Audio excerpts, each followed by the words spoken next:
So, welcome back. And so, I know if you guys are developers, I know you guys are looking out here and listening and watching, and they're like, oh, I've tried that before on there, it doesn't work because a hype exported media file, it has to play. It has to play out there, and it just stops. It just flickers. Well, the magic is in the timeline. You have to make the timeline the length of the game. So, like, that's why I designed it to be like a movie instead of like a open-end, non-linear massive role-play game. Instead of making it be like that, I just made it into a looped movie. So once it reaches the end of the movie or the end of the scene, it goes to the next play in the playlist. So like that's how I designed it to work. So like that's how you do it in Create Studios. Like Create Studios doesn't have coding in there. So that was something that I realized when I started my project, and I was like, oh shit, it doesn't have no coding in there. So I needed to somehow add coding to there or add a functionality to it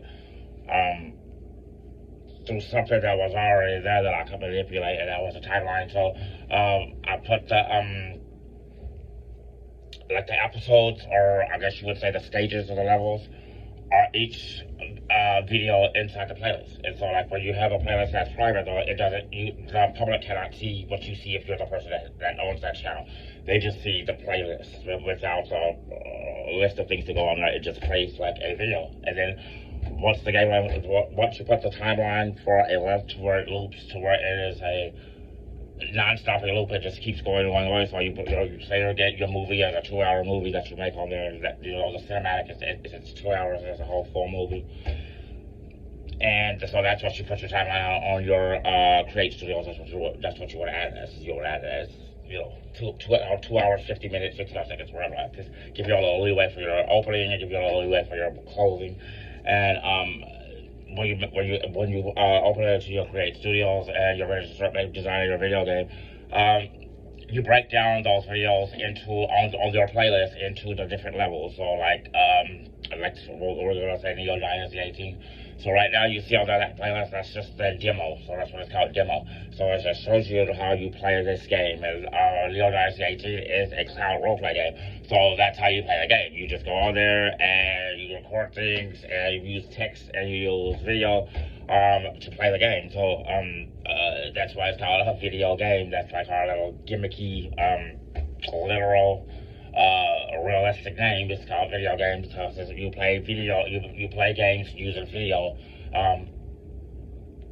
which is why we chose YouTube as our platform, because we wanted to utilize the ability to use live streaming and FaceTime and things of those such, which have not really been that much utilized in video gaming or mainstream video gaming, I would say, mainstream outside of just mobile. So that's why we wanted to have those today, because it gives you the ability to make video games out of videos. But the magic thing that does it and Create Studios, what Identities wanted to do, Roseburg and Live Video Games wanted to do, was we wanted to put make an accessibility for developers to be able to just click a button on your Create Studio and open up a box that is our console editor. So like you go on there, it just pops up our code editor that connects you to how our process goes. I told you the 3 levels or the 5 levels of it. Make the video, make the code like this, all those things like that. That's what this button or this plugin or extension module, whatever you want to call it. That's what the functionality of it is for, is to add the coding on there to where what you're adding the code to is not the actual video, or you'll add the code to the timeline. And so like that's how I was able to